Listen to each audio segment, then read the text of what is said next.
What is up, everyone? Welcome back. Welcome to Coffee with Baldman. Today, as I'm waking up, drinking some coffee, getting ready to do things today, I wanted to share a story, one in my life that truly changed my life. One of those encounters that's absolutely priceless. And I could not have been more lucky and more fortunate to have it happen. I know a lot of you out there are going through difficult moments in your life. Maybe you can find some inspiration or just share a little bit in an experience that I had that can possibly help you find a way to cope and move through things. So we're going back to 28 March of 2003. I believe it was a Friday. And I had just gotten to the bus station in Fayetteville, North Carolina, which is the major town or city outside of Fort Bragg, North Carolina, where I was stationed in the Army. I had no vehicle at the time, so if I was taking a long trip and a buddy wasn't going with me, transportation was limited to the good old Greyhound bus. And my unit had just had our final formation. We'd just been released. Buddy dropped me off at the bus station. I was still in uniform because I hadn't had a chance to change out of it yet. My unit had just recently gotten back from Afghanistan. We got back in mid-December of 2002. Still dealing with some of that stuff. And I'd also just found out that a pilot that I knew that day we found out that he had been killed in Iraq. He was a pilot with the 3rd Infantry Division, with the Black Hawks there. I don't remember the unit off the top of my head, but they'd supported us in 2002 for a rotation we did out in California at the National Training Center. So my head was swimming about that a little bit. It's always tough when you lose somebody you know and somebody you like, and he was a good guy. So I'm sitting there, I'm kind of in my own thoughts. I'm getting ready to get into the bathroom and change out of my uniform, change into civilian clothes, so I can take the bus trip up to see my fiance at the time in Richmond, Virginia. And this gentleman approaches me and he sits down next to me. He sits down on my right side. And I notice immediately that he's got burns covering a good 70+% of his body, and he's missing his left ear. He's a Caucasian guy, about 5'10", 5'11", maybe a little bit taller, could have been 6 foot. Graying hair, but the burn scars and the loss of the ear were the really identifying and standout features of the gentleman. So he sits down and he starts talking to me. And I find out very quickly that he is a multi-tour Vietnam vet who was serving the U.S. Army. He was Special Forces in his first tour. And he became a scout dog handler on his second tour. He was with the 39th Scout Dog Detachment, which basically, they were based out of Tay Ninh, and they farmed out scout dog teams to units throughout Vietnam, throughout the area of operations. And dog handlers were really important to what we were doing over there because they were able to, through smell, detect enemy forces, be it if they were concealed or not, based off of smell. They were very reliable at what they were doing. And being a scout handler was a very dangerous and treacherous job over there. They had a really large bounty placed on all of their heads.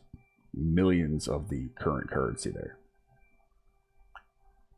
I'm sorry, I shouldn't say current currency, I should say currency of the time. And he starts telling me about his experience, the big experience for him, one where he got wounded.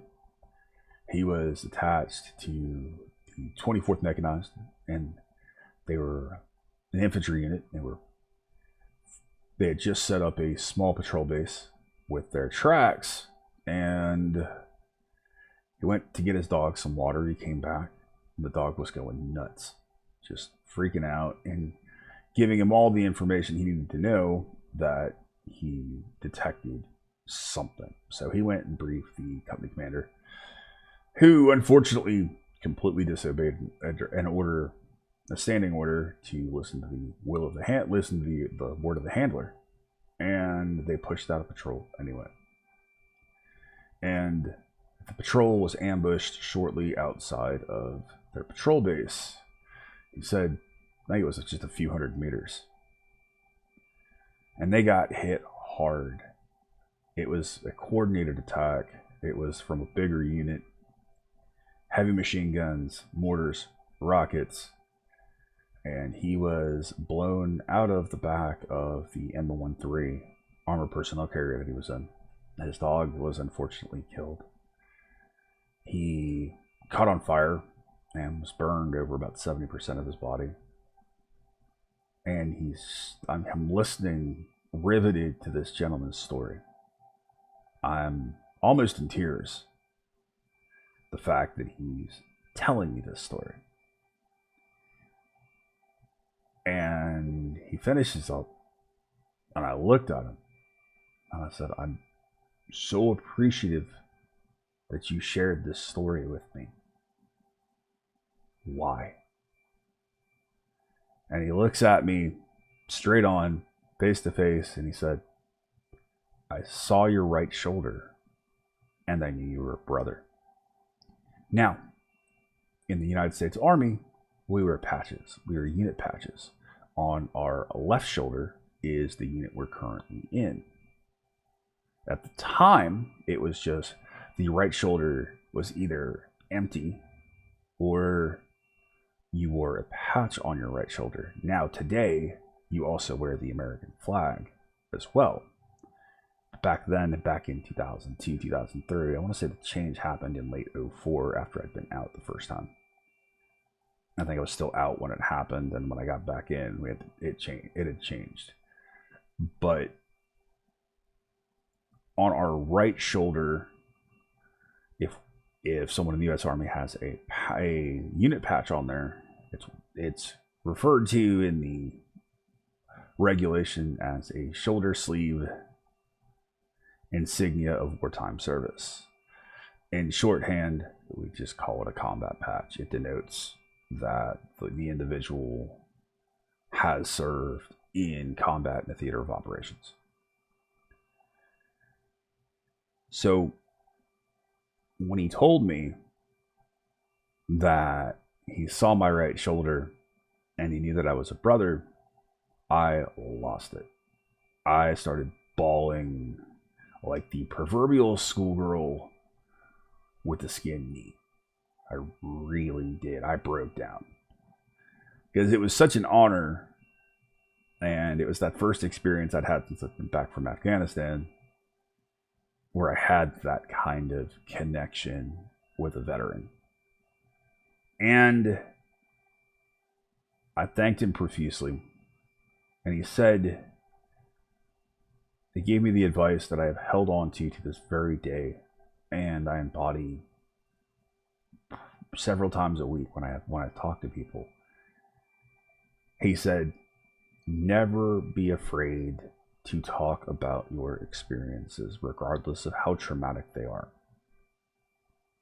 Because if you don't, they will eat you up and they will destroy you.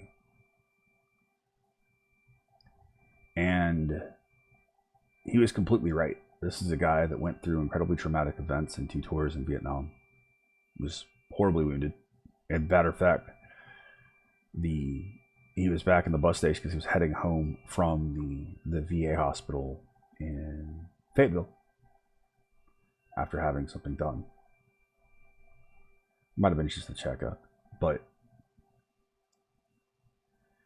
somebody that went through something far worse than I ever did. And those words ring out. They really do. At the same time, you can translate that to any experience you have in life, any traumatic experience. be it the loss of someone, if something happens to you, something that just messes with you, to just never be afraid to talk about it and to get it out. Because truly, and I can say this from personal experience, by not talking about that stuff, it ate me up so bad. Self-medication, lots of drinking, that kind of stuff. And I find that when I do talk about stuff like that, here I am sharing this with you guys, putting it out for the world to see. It makes things, for me anyway, feel so much better. And I know that other people in some way could possibly relate to that. So that's a big thing for me, is if someone else can have a chance to possibly gain a little bit from my experience and relate to it in the smallest way, then it's really special.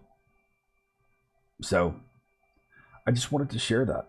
I wanted to let you know that if there's something going on out there, I hope the best is happening for you, and I hope that things do get better, because